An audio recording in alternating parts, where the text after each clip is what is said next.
Top Albania Radio, she's on air.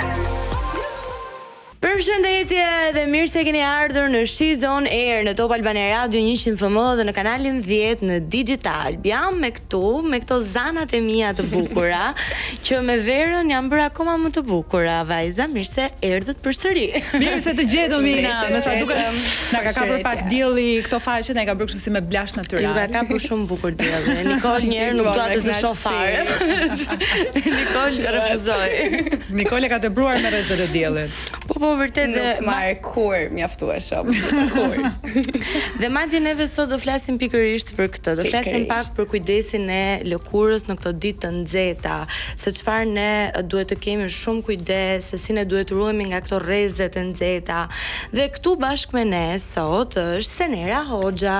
Mirë se erdhe doktoresha. Përshëndetje, mirë se ju gjeta. Jam shumë e lumtur që jam në këtë panel kaq simpatik. Domethënë nuk di këtë shikoj të fare. Vetëm te ti.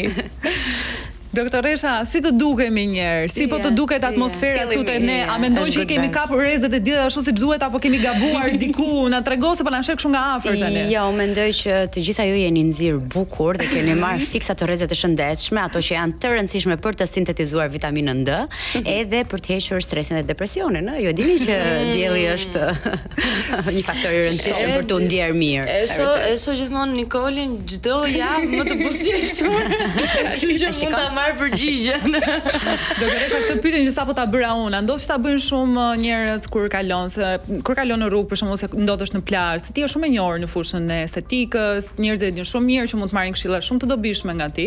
Edhe jam shumë kurioze si ne këtu të ndodh zakonisht të ndalojnë dhe thonë ndonjë këshill të mirë. Realisht jo vetëm në klinik, po edhe në përditshmëri shumica e vajzave më pyesin çfarë kremi të përdor, a vlen ky, çfarë ore duhet të ekspozohem në diell, a ka ushqime që duhet i konsumoj gjatë verës në mënyrë që të marrë një nxirje më të bukur, kush janë markat më të mira, brendet më të mira për të krijuar këtë mbrojtjen reale. Ne e dimë që dielli ashtu siç është i dobishëm, i domosdoshëm, sigurisht që në orare të caktuara është dhe i dëmshëm, prandaj duhet kemi kujdes që të mbrojmë zonat më delikate edhe të marrim vetëm më të mirat e natyrës. Po, por cili është gabimi numër 1 që bëjnë vajzat zakonisht gjatë periudhës së verës, po themi? Po.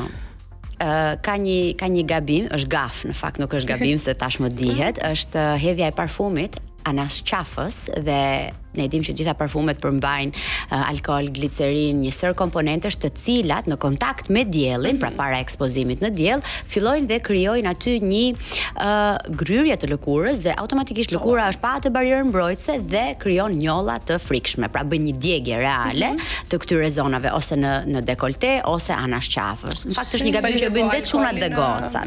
Kështu që në plazh nuk duhet përdorni absolutisht gjatë ekspozimit në diell asnjëherë parfume direkt në lëkurë. Çfarë sugjeron ti vajzave që duan të mbajnë aromë të mirë në plazh, por duhet ta anashkalojnë parfumet? Po sigurisht mund të përdorin disa deodorante pak më natyral, mund të përdorin kremra trupi, të cilët kanë body lotions, të cilët kanë aromë, por në të njëjtën kohë mund të krijojnë dhe këtë ngjyrën e bukur që ka Nikol sot.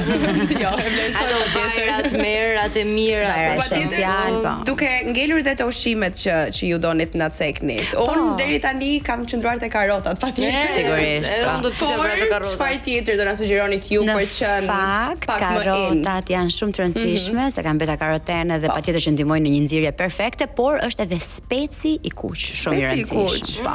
Fiksa ajo që ka i datë.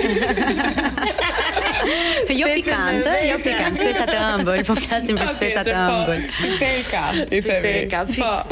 Ti e cek e pak që është gabim pra parfumosja në oraret e diellit të fortë, është gabim si nga vajza ashtu edhe nga djemtë. Unë jam shumë kurioze të di, a ka një ndryshim midis lëkurës të djemve dhe të vajzave?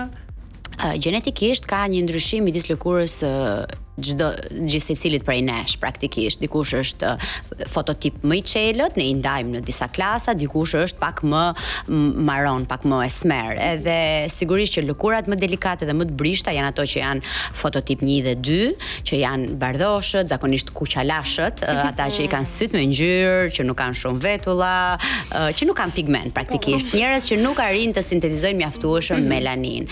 Më pas, patjetër që dhe lëkurat e errta digjen dhe plaken nga dielli, por me një lloj ngadalësie, pra një bjondeje natyrale të lindur, dielli e plak shumë më shpejt se sa një femër ose mashkull i cili ka një ngjyrë tjetër të lëkurës. Pra bin që mund të themi që nuk ka një dallim të caktuar midis femrave dhe meshkujt, të gjithë janë të predispozuar për të qenë të dëmtuar sadopak nga dielli nëse nuk jemi të kujdesshëm. Po, nëse ne shikojmë një 60 vjeçar, është ndryshe lëkura e fytyrës, e qafës ose e duarve dhe është ndryshe lëkura e barkut, sepse patjetër që fytyra, duart ekspozohen më shumë gjatë gjithë jetës në diell, ndërkohë që barku është në sezone të caktuara, në periudha të caktuara. Po patjetër, duke dashur edhe të ngelem te benefitet që deti na jep, patjetër jodi edhe benefitet ekstra që ka për lëkurën, qoftë edhe për brendësinë tonë, po edhe për benefitet e jashtme. Po, absolutisht tash është i domosdoshëm, nuk është vetëm i nevojshëm, është nuk ka jetë realisht. Dielli shëron pafundësisht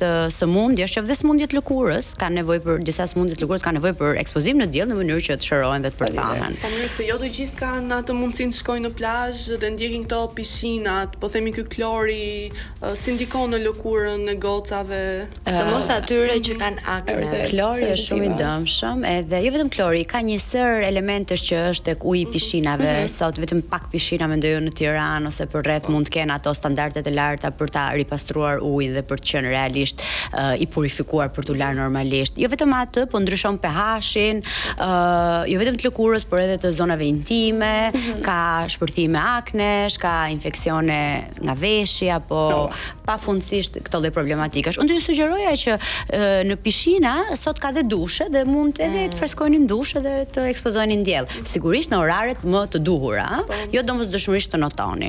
Pra oraret më të duhura, unë di është ajo ora 7 e mëngjesit që më thot mami çau. Se janë rrezet e mira. Në orën 2 futu brenda. Jo, duhet futesh më herët se ora 2, unë mendoj nga ora 12. Okej. Për barëtësinë e lëkurës tonë, ndoshta edhe mbas 11:30 nuk janë më rrezet mira. Deri në orën 4 pasdite. Pastaj nga ora 4 pasdite mund të dalim deri në perëndim janë rrezet absolutisht më të mira. Okej, super, pra. Ne ndaluam pak tek pishinat që ndonjëherë ndikojnë negativisht tek aknet, por në fakt ka dhe disa vajza që thonë edhe deti më ndikon në akne. A mendon vërtet që ka një ndikim deti tek kacarimi i akneve? Zakonisht aknet janë hormonale, sezonale, kanë një sër faktorësh, edhe patjetër ndonjëherë dielli është ai që i dëmton, pra që i bën keq. Në rast se ti ke akne aktive dhe janë pikat e kuqe ende aty, një ekspozim në diell i bën ato që të nxjihen më shumë dhe të mbeten të hiperpigmentuara. Prandaj kur kemi akne ose problematikat lëkurës, është mirë që të shmangim ekspozimin në diell, sigurisht. Kur kemi një plagë, ne nuk duam ta ekspozojmë në diell se dielli e nxjin edhe lë të duket është më evidente.